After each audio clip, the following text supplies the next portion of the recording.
What is going on, everybody? Welcome back to my channel. For those of you who are new around here, my name is Michael, aka Dr. Cellini, and I am a 5th year interventional radiology resident. Now on today's video, I want to talk about night shifts and how I survive them, because after all, I start my last night shift block this month, which means I will be doing 2 weeks of night shifts. And since I have about 5 years of experience throughout residency doing many different night shifts, I thought I would give you all my tips and tricks on how I survived them. So let's go.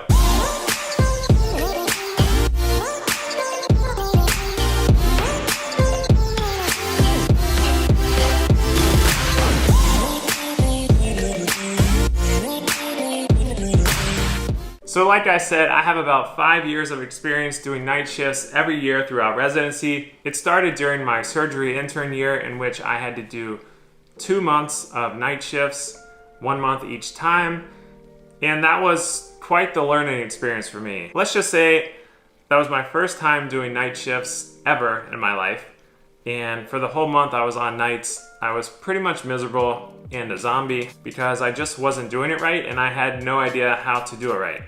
No one told me, I just kind of woke up one day and started nights. Now I'm currently a 5th year resident, which means I only do about 2 weeks of night shifts a year now, which is nice. But they are much more manageable this time around because I've developed these kind of tactics and tips to help me sleep better and just kind of overall feel better while working night shifts. So when this video comes out tomorrow, I will be starting my night shift block and I will go into the hospital at 8 p.m.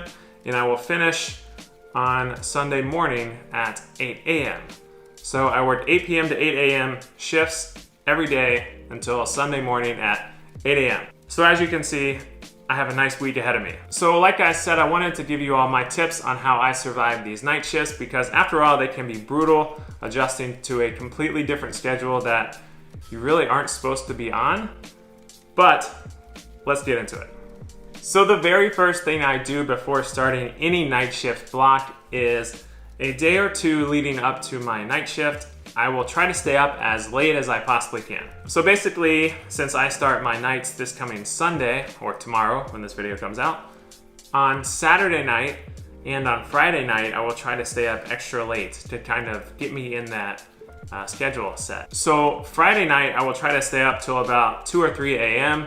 and then sleep in throughout the day on Saturday till like 11 or noon, which is super hard for me, as you know, because I wake up at like 5:45 or 5:30 on just any day throughout the week.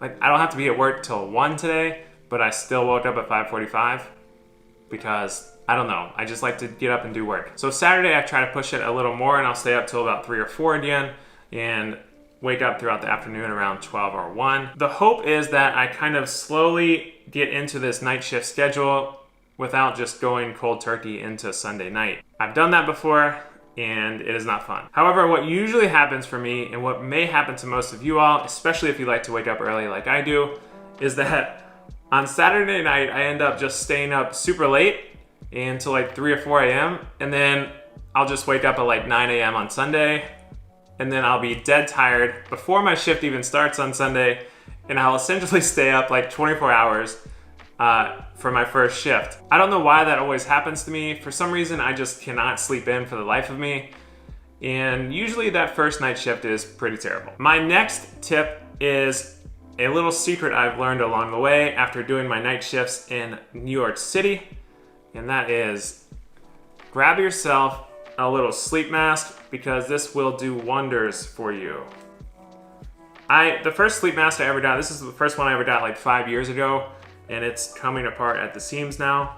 I think these are like $10 or $12 on Amazon, which is nothing crazy. But I like this one because it has little cups for your eyes. I've tried the other masks where they're, you know, kind of smush your eyelashes against your face, and I don't really like that. So this one has always worked for me, and it has like nose covering too, so it covers the light coming in through the bottom of your eyes as well. So I like this one. This has always been my tried and true eye mask. So I recently got sent this one a few months ago. I'm not sponsored by this company. I think they just felt bad for me because I'm in residency and wanted to send me a night mask. But anyways, So I've actually used this one now one time, and I probably won't ever be using that one again because one, it's worn out, and two, this one is just far superior, and I'll tell you why. For one, it has this nose covering here that doesn't allow any light to come in, and that's especially good when you have a big nose like I do, and none of these usually ever fit. So the next thing I love about this is it's like a cool material, like a cool fleece material. I don't know if you guys can like see that. It's also cupped in so it doesn't hurt your eyelashes, but the best part about this mask is for people who like to listen to music while they're sleeping or like a podcast or whatnot. So it actually has a built-in Bluetooth speaker that go in both sides of the temples. So like right here and right here. So it'll play music or like ASMR type stuff, whatever you want to listen to if that helps you go to sleep. Maybe like some white noise, which is what I usually like. Or you can listen to dubstep if that helps you go to sleep. So whatever you want to listen to, you can listen to here. So that is from Let's Just Sleep. It was on Amazon. I actually checked this morning and it's not on Amazon anymore. So you may have to go to the website letsjustsleep.com if you're interested in this. So that's that. Again, not sponsored, just like the product. So my second secret or tip to surviving night shifts is a little something I like to call earplugs. Now, like I said before, I did my first night shifts ever in Manhattan during my surgery internship. And for some reason, even though I was on like the 5th floor, people always decided to do like construction and jackhammering about 9 a.m. when I first laid down to go to sleep. So that was super exciting. And I would literally never sleep because they were always doing construction outside my window. And I was pretty miserable until I can't open this. Until I got these little foam earplugs.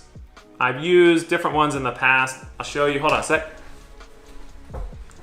I've always used these in the past. These like super cheap. They're basically like free from Home Depot. You can also get a huge bin of them from like any retailer, or you can order like 200 pairs on Amazon. I actually got these free on my flight to South Africa for my honeymoon. They just kind of gave us these. I never wore them, but it's a super little cute carrying case. And I don't like to reuse these earplugs very often because that's kind of gross. So if you get like a jar with like 100 different ones, you can use a different one every night if you want. So you can be nice and sanitary, unlike me. Oh, and I live in a 1-bedroom apartment with Andriana. And when she is not at work, sometimes she's home during the day, like cooking or whatnot, or watching TV. And I just put these bad boys in and I don't hear anything that she does, so she doesn't distract me. Between this and the eye mask, I'm out.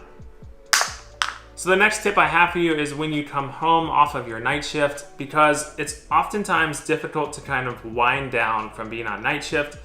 And when you come home and it's daytime outside and the sun's out, it's hard to kind of get in the mode that you need to be going to sleep right now. So some people also like to make themselves some tea or some like chamomile tea, which kind of helps you just relax and get in the mode of sleeping. What I usually do, I will come home around 8:30 or 9 a.m. and I don't eat anything before I go to bed. What I usually will do is just relax on the couch for about 20 or 30 minutes and brew myself some tea and just kind of relax and sip on it until I get sleepy. Sometimes you just need to sit in a dark room and just sip on some nice warm chamomile tea or whatnot and kind of get you in that sleep mode, like I always keep mentioning. So the last tip I have for you is that you must commit to the night shift. I know this sounds silly because, you know, obviously you're committing to night shifts, but no, you must commit to the night shift because that's the only way to really survive the night shift and not be dead tired throughout the whole shifts or the whole week you're on nights. So this is actually my biggest problem because I always fail to 100% commit to nights. And what I mean by that is I have FOMO at baseline, or fear of missing out, FOMO. And sometimes I will wake up, even though I go to bed at about 9 a.m., I will still wake up at like 2 p.m. and get 5 hours of sleep because I feel like it's daytime and I should be out and like doing things, and I don't know, I feel like I'm missing something sleeping the day away. So it sounds ridiculous, but that's just how I feel sometimes. I feel like if I'm home during the day, I should be doing something, not just wasting it sleeping. The other issue I have with committing is that for some reason, when I wake up from a night shift, I don't eat breakfast. I'll just have like normal dinner, which sounds ridiculous because I'll just stay on that like nighttime eating dinner schedule. So when I wake up, I'll usually have like coffee, maybe like a banana or something, and then at like 6:30 p.m. before I go into work, I'll have like actual dinner. And then my meal schedule is always off the whole time I'm on nights as well. I don't know why. I think sometimes it's easier because sometimes Andriana will meal prep and have dinner in the fridge for me. And technically I should be eating that at like 6 a.m. But I mean, who wants to eat like meatballs at 6 a.m.? Not me. So my meal schedule is always screwed up on nights because I cannot, for the life of me, commit to the night shift life. So I think I'm going to try to go full force this month and focus on changing my meal habits as well as my sleep habits, get on a rigorous, strict schedule so that I'm not dead tired the whole month I'm on nights. And if you made it thus far through the video, I want you to comment below, commit to the night shift. That way I know who my true subscribers are. They always watch the videos through and through. So on that note, I hope you guys enjoyed some of these tips on how I survive my night shifts. If you have any questions, leave them in the comments below. As always, make sure you smash that like and subscribe button and follow me on Instagram if you don't already. Otherwise, I will see you all on the next video.